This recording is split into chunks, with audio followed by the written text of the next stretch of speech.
Você sabe qual é o melhor remédio para o tratamento do diabetes tipo 2? Tenho certeza que essa pergunta já rodou pela sua cabeça. Hoje eu quero que você entre na minha cabeça. Eu quero que você entenda como eu faço para escolher o melhor remédio para os meus pacientes. Esse vídeo vai ser um pouquinho mais técnico, mas eu acho que você vai gostar de assistir até o final, porque ele vai mudar a visão que você tem do seu tratamento. Vamos lá? Logo depois da vinheta.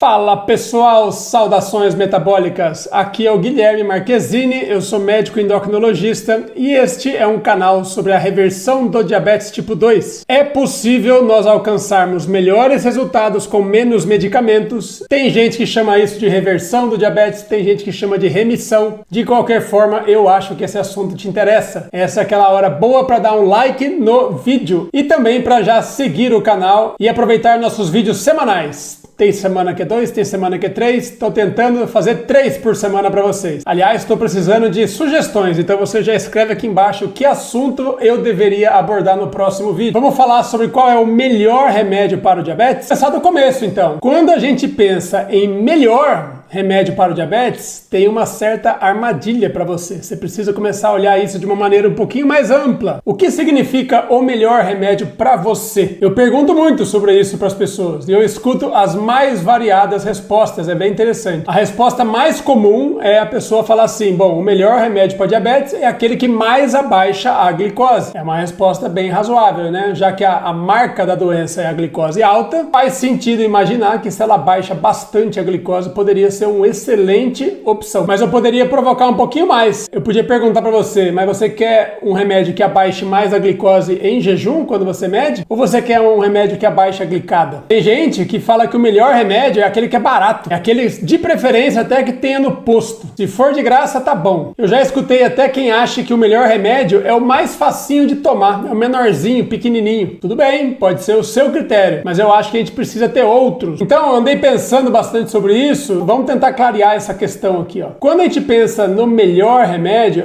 eu acho que você pode pensar em melhor de duas formas. Existe o melhor para hoje. Remédios que você começa a tomar e eles te fazem sentir melhor. Eles pegam aqueles sintomas do diabetes e aliviam o seu mal-estar. Então, se você estava urinando demais, por exemplo, acordando à noite toda hora, boca seca o dia inteiro, tontura, e o remédio consegue melhorar isso, excelente. Esse é um remédio bom para você. Pelo menos naquela fase que você estava, ele cumpriu a missão de ser um bom remédio. Aliviou o problema. Tá tudo bem, tá ótimo, aliás. A gente também pode pensar no melhor remédio, mas num futuro breve. O melhor remédio que vai me ajudar a melhorar exames quando eu for colher ali mês que vem. Pouco tempo ali para frente. Mas vamos combinar, né? Se a gente pensar bem direitinho, será que é para isso que você trata o seu diabetes? Para ter exames melhores, números mais redondinhos no papel? Claro que eu entendo que está implícito, está subentendido que se eu tiver melhores exames no papel, eu vou estar mais protegido daquele show de horrores que o diabético pode ter. Mas repara, eu acho que o seu maior objetivo é justamente aquele que está lá no futuro distante. São as complicações do diabetes, que são terríveis realmente. Elas tendem a ser tardias, acontecem depois de 10, 15, 20 ou mais anos e geralmente anos de mau controle. Não é o tempo que passa simplesmente, é tempo de glicose alta. Que é muito importante frisar. Se você está bem controlado, pode passar o tempo que a sua chance continua pequena de complicar. E por isso os números do papel ao longo da vida são importantes, sim. Agora, lembra que eu falei no começo? A gente está aqui discutindo qual é o melhor remédio. Então, e se a gente pensasse qual é o melhor remédio para o que interessa de verdade? Lembra que eu falei para vocês que diabetes pode complicar com várias doenças horrorosas? Quais? Número 1, disparado, complicações do coração. Infarto, arritmias e insuficiência cardíaca andam juntinhas dos diabéticos. A chance do diabético ter alguma dessas três doenças é muito maior do que quem não tem diabetes. Outro grupo de doenças terríveis também são as doenças neurológicas. E aqui inclui os derrames, aquele que pode paralisar uma parte do seu corpo, na face, um braço, uma parte, metade do seu corpo inteiro, ou uma que me apavora um pouquinho, que é a demência de Alzheimer. O Alzheimer também, adora dar as mãos para o diabetes também. Depois a gente tem o grupo das doenças neurológicas, doenças crônicas degenerativas da parte do cérebro e dos nervos. Então todo mundo conhece a neuropatia, que é quando você tem formigamento e amortecimento da periferia, dos pés principalmente, embora possa acontecer nas mãos, mas as complicações mais temidas desse departamento são os derrames, que é quando paralisa uma parte do corpo, às vezes metade do seu corpo, não costuma ter volta, infelizmente, ou então complicações mais arrastadas, tipo a demência de Alzheimer e outros tipos de demência também. Essa me assusta bastante, mas é bom saber que anda juntinho do diabetes. Quem tem diabetes descompensado está flertando com o perigo. Outra categoria super conhecida é da insuficiência renal, da falência dos rins. O diabetes alto ao longo do tempo, junto com o comparsa principal, que é a pressão alta, adora machucar os rins e levar as pessoas para hemodiálise. Por que eu tô falando tudo isso? Para assustar vocês? Não, não é para assustar ninguém, pelo contrário. O que eu quero perguntar aqui é o seguinte, ó, chegou a parte mais importante do vídeo, presta muita atenção. E se eu te falasse que os remédios que você pode utilizar, dezenas, tem mais de 30, para tratar o seu diabetes, podem ter o mesmo poder de abaixar a glicose. Presta atenção, eles podem ser parecidos no poder de melhorar a sua glicada, por exemplo. Você sabia que apesar de baixar a glicose meio parecidão, eles têm capacidade de proteção de complicações muito diferentes. Existem remédios que protegem de mais complicações do que outros, independente da glicada. Isso é tão maluco, eu considero isso tão incrível, porque nos faz questionar aquilo que a gente mais acha que entende da doença. A gente não vive falando que diabetes é a doença da glicose alta? Aí você toma 2 remédios para baixar a glicose, eles abaixam meio parecidão. Só que um protege o outro não? Como isso pode acontecer? Será que tem coisas além da glicose nesse grande saco de gatos que é o diabetes? Pode apostar, ninguém sabe direito. Eu tenho as minhas apostas, eu aposto na banheira.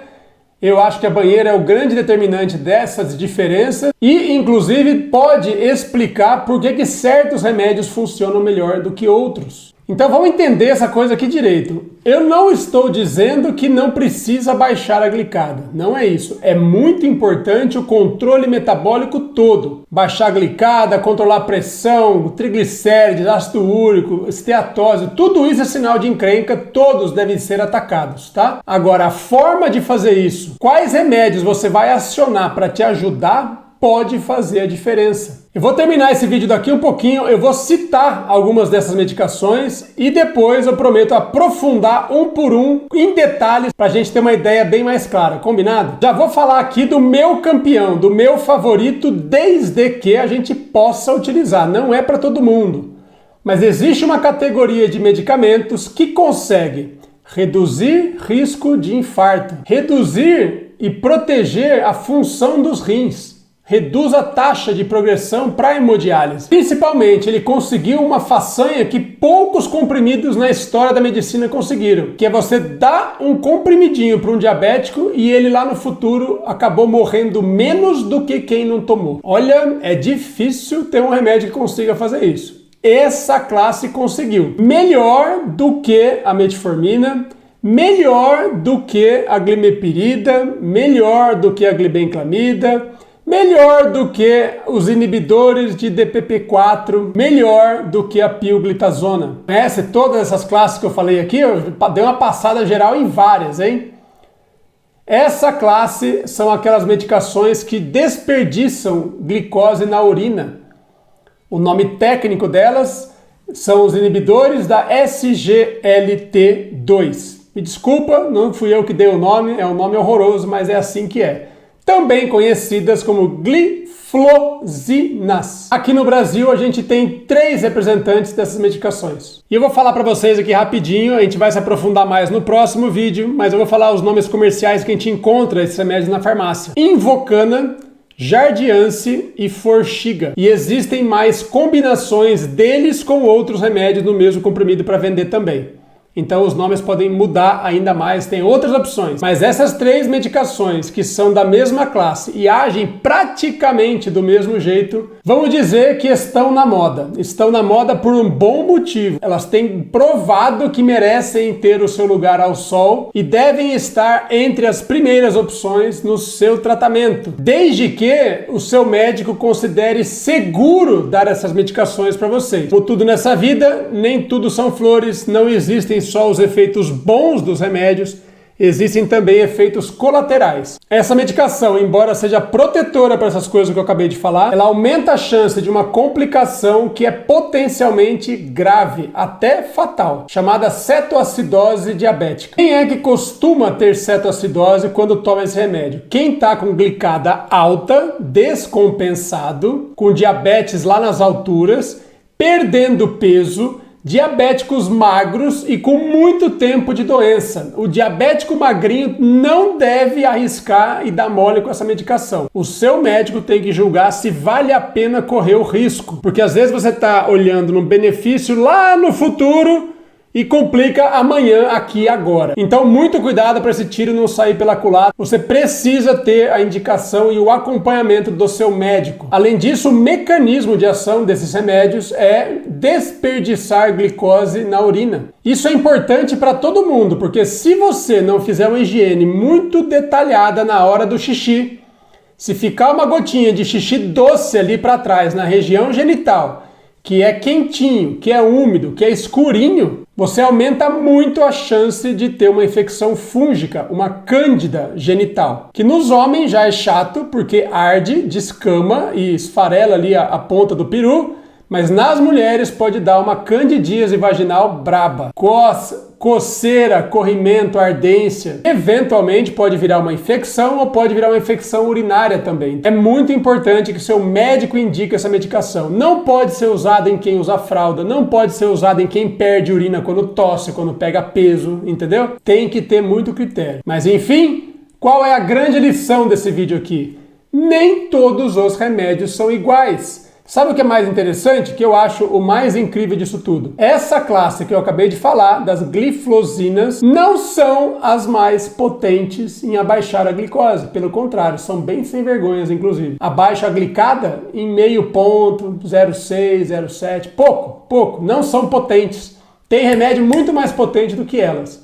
Mas elas, apesar disso, são as mais protetoras, desde que você não tenha contraindicação para tomar. Por favor, não vai me inventar de tomar esse remédio por conta que você pode rodar na curva aí, ó, bem antes do que você pensa. Beleza, pessoal? Dá pra gente começar a pensar diferente no nosso tratamento? O que é, afinal de contas, o melhor remédio para nós? É o que abaixa mais? É o que protege mais? Eu acho bom a gente começar a olhar lá pro futuro. Proteção de complicação é a nossa meta real. Exames melhores agora, daqui a pouco, é o caminho para chegar lá. Mas o que você quer é não ficar doente, o que você quer é não sofrer na velhice. Olho vivo! Reflitam, perguntem e vão preparar os próximos vídeos para elucidar isso um pouquinho mais a fundo, beleza?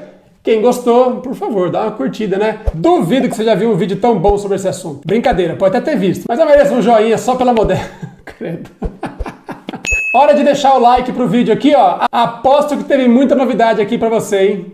Comenta o que ficou para trás aí para você, que precisa ser entendido melhor e a gente esclarece nos próximos. Um grande abraço e até lá!